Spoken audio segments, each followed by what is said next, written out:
Magandang araw sa lahat. Peace. Ano opinion ko, personal opinion ko sa nangyayari ngayon sa mga Duterte. Una sa lahat, hindi po ako pro Duterte, hindi ako against Duterte, hindi ako pro Marcos at hindi rin ako anti Marcos. Proud, kakamping, Lenny, Madam Lenny, shout out sa mga kakamping. Proud na proud ako. Anyway, ang dami kong ito para sa mga friends, kakilala, na ang daming post nila about sa nangyari kay Duterte, galit sila kay Marcos, galit sila kay sino man. Anyway, ito opinion ko lang ha. Sa totoo lang, kung kung mahal nyo talaga si Duterte, dapat nakinig kayo sa kanya nung eleksyon. Kasi nung panahon ng eleksyon, si Inday Sara at saka si tatay niya, si Digong Duterte, medyo may tampuhan na normal naman sa mga family, hindi nawawala. Nagsalita rin si Digong na huwag niyong iboto si Marcos. Hanapin niyo na lang. Malinaw na malinaw, panahon ng kampanya yun ha. Nagsalita si Digong na huwag niyo iboto si Marcos. Kasi kilala niya na si Marcos at 10 ng pamilya nila. Regarding sa, alam niyo na, yung mga history at saka yung tungkol sa drugs. Kilala niya na yun ni Digong. Alam niya, sinasabi niya. Kaso nga, dahil sa tinatawag na unity at anak pa rin naman niya, baliktad rin naman natin ang mundo, anak pa rin naman niya si Inday Sara. Kaya wala siyang choice kundi manahimik na lang bilang supporter dun sa anak niya. Kaya kayo, kung nakikinig kayo kay Digong, hindi nyo talaga iboboto si Marcos noon. Tama siya noong umpisa pa lang, ng kampanya pa lang, na huwag siyang iboto. Sa bibig mismo ni Digong yun. Kaso nga lang dahil sa unity, dahil ang anak niya kakampi ni Bongbong, nanahimik na lang si Digong. So, heto na ngayon. Nangyari. Wala na tayong magagawa. Nandyan na. Ang point is, sino sisisihin nyo sa nangyari kay Digong? Diba kayo rin ang bumoto? Lahat kayong bumoto kay Marcos na unity. Kayo din ang may kasalanan. Hindi nyo kasi pinakinggan si Digong nung eleksyon. Sino ba ang may gusto ng unity? Diba kayo rin na may gusto kay Duterte kasi nga dahil kay Inday Sara. Hindi kaya wala kayo sisisihin. Ngayon, galit na galit kayo kay Marcos. Ibinoto nyo nga Kahit ayaw ni Digong siyang ipaboto, binoto nyo. Kaya wala kayong choice. Galit na galit kayo kay Marcos. Sino ba nagluklok sa kanya? Di ba siya? Kayo na bumoto na dinamay si Inday Sara. This is politics. Gamitan. Kung sino malakas, doon ka titikit. Nung panahon na yun, malakas pa si Duterte. Kaya kumapit ang mga Marcos. Diba? Tinulungan pang mailibing yung tatay niya sa libingin ng mga bayani. Ano nangyari? Diba? Wala rin. Sasabihin niya, wala raw siyang kinalaman nung binitbit si Duterte sa papunta ng Netherlands. Actually, kaya hindi umalis yung aeroplano, hindi pa yung go signal niya. Sino ba mag-a-approve mo? Siyempre, presidente. Anyway, ngayon ko ako lang, walang dapat sisihin, kundi yung mga bumoto sa kanya na ngayon nagagalit kay BBM.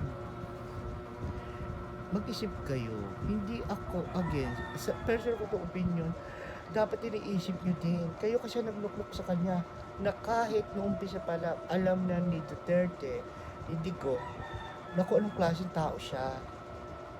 Sinabi niya yan nung eleksyon. Dahil nga family, nanahimik na lang siya. Kasi kahit anong mangyari, anak pa rin naman niya si Inday Sara na member ng Unity.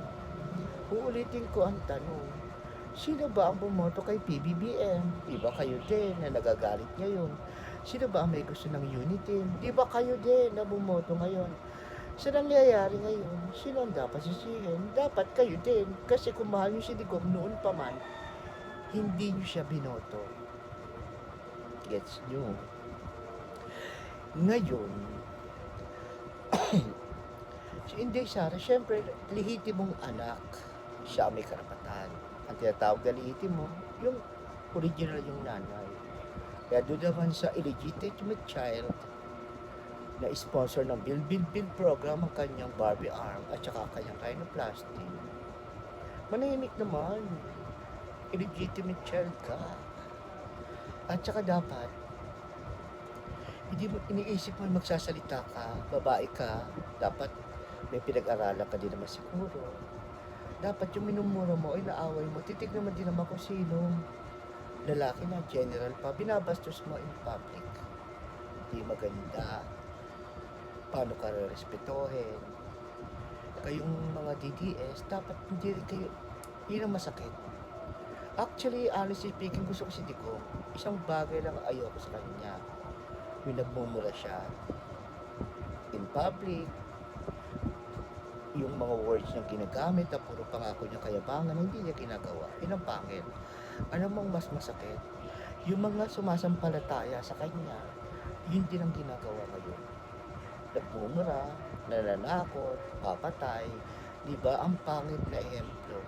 Paano na, pati mga bata ngayon, di ba? Presidente kayo, dapat hindi ka nagmumura sa TV, nananakot, napapatay, sisipa, o whatever.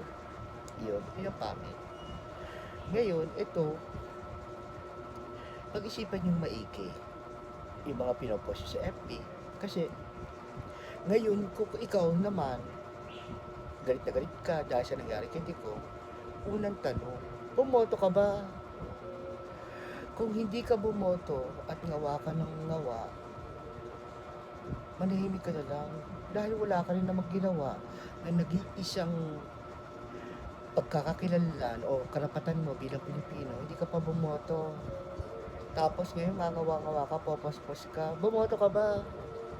Kutusan kita eh. Bumoto ka muna bago ka magngangawa. Ganun. Ngayon, kung sino man ang gusto nyong iboto, karapatan niya. Ini-explain ko lang yung alam ko at totoo. At sana matauhan na kayo. Hindi nila papansin sa Senado. Diyos ko, senador mo may bitbit na pizza. Ano ka ba? Senador ng bayan? O senador ng mga Duterte? Si Boy Sile, si Robby Padilla, mag-ahit ng balbas, kumain, mag-livestream, ilabas ang kanyang Boy Sile. Si Bato, naiyak-iyak. Yung isa, na binudol kayo, na naghain ng batas, na lahat ng kurakot, dapat pahatuloy ng kamatayan. Baka mauni siya. Binalik na ba yung mga nakuha niya? Ayun lang. Sana mag-isip kayo maigi. Huwag ko kayo maniniwala sa mga fake news. Bago kayo mag-post, mag-isip muna. Sabi nga, think before you click. Kung gusto niyo sila, gusto niya sila. Wala namang pumipigil, karapatan niyo yan eh. Pero sana mag-iisip kayo. O ngayon, magbobotohan na naman. Kung sino na may iboboto nyo, yung isang artista na pati anak niya, pinabayaan niya, si Ipe, boboto nyo pa ba? Diyos ko, mag-isip-isip kayo, no? Yung isang TV host, na laos, na dati ay tumakbo, kamakatulong daw siya, ba't ngayon tumakbo? Diyos ko, maraming pera sa politics na, bumabaka. Bakit tatakbo ngayon? Yung isa, rapist ng mga, ano pa lang naman, under processing. Nakakulong lang naman siya na nag-aagrabyado siya ng mga babae. Pastor pa man din. Mga minor de edad pa. Iboboto niyo pa ba? Mag-isip kayo. O, ngayon, eto pa. Yung po, brother. Boboto niyo pa rin. Diyos ko, mag-isip uli kayo. Ginawa ng family business, ang politika. Sila, tanggapin nyo, tumutulong pa kaya? Wala naman ako sinabing hindi.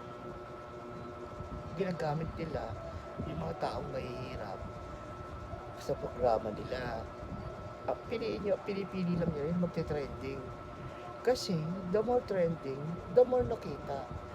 Nagpapasalamat pa kayo na tinulungan kayo. Pero dapat sila magpasalamat dahil ang laki na kinikita nila. Ang binibigay sa inyo, 0.1 lang na kinikita nila. Sa kanila, million in dollars. Sa inyo, 10,000, 1,000. Ito pa ang point.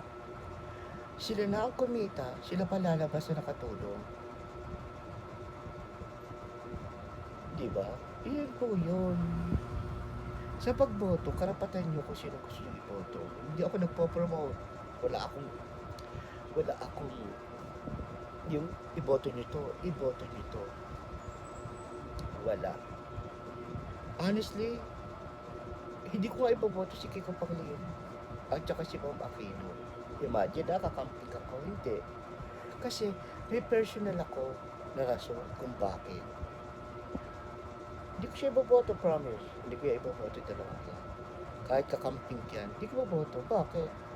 Kasi karapatan ko yun, mamili na gusto ko iboto. Hindi porket kagrupo nila na gusto ko. Saan boboto ko? Ayoko nga eh. Personal reason ko. Ngayon, yung iboboto nyo, karapatan nyo rin. Kung sino gusto yung iboto. At hindi nyo dapat iboto. Pero sana, maging matalino kayo sa pagpili ng botante. Isipin nyo yung mga nangyayari ngayon. Marami dyan, nagbibigay pa ng pera. Walang problema. Tangkapin nyo. Binigyan kayo. Hindi naman kayo nanghingi. Hindi naman kayo nangdakaw. Sino ba masama? Binigyan kayo. Ngayon, ang consequences, pag nanalo yan, babawiin sa inyo. Huwag kayo magreklamo kasi tinanggap nyo. Or, tanggapin nyo, pag pumasok kayo sa presinto, iboto nyo yung dapat na iboto.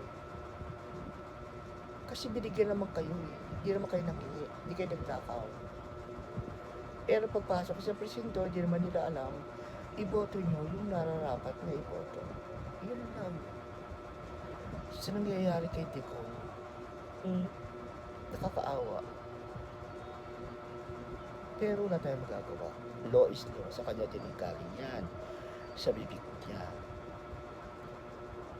Ngayon, kung ano man ang pagkita sa nangyayari sa unity na tinatawag, eh kasi nga, alam mo sasabihin ko, kasi nag-aaway, may kasabihan, ang magnanakaw, galit, manakawan. Yun lang. Nakawan sa, ano yun, sa power. Yun ang point ko. Mag-isip kayo. Wala ako ini-endorso na kandidato. Sinasabi ko lang ang opinion ko. Kung talagang mahal nyo si Dico, noong election pa lang ng presidente at vice president, alam nyo na ang hindi nyo dapat iboto. Kaso, pinili nyo pa rin iboto yung ngayon na galit na galit kayo. Kaya ang dapat sisihin kung bakit nangyayari ito kay Dico, kayo din naboboto. Kayo din na tinatawag ng unity. Ngayon, kung mali ako, sensya na. Opinion ko to eh.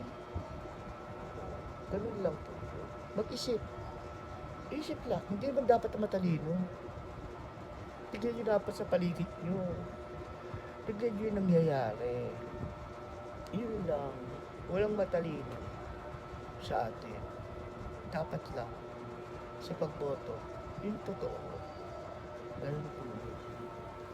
Anyway, salamat. Good luck sa atin ngayon, katuhan.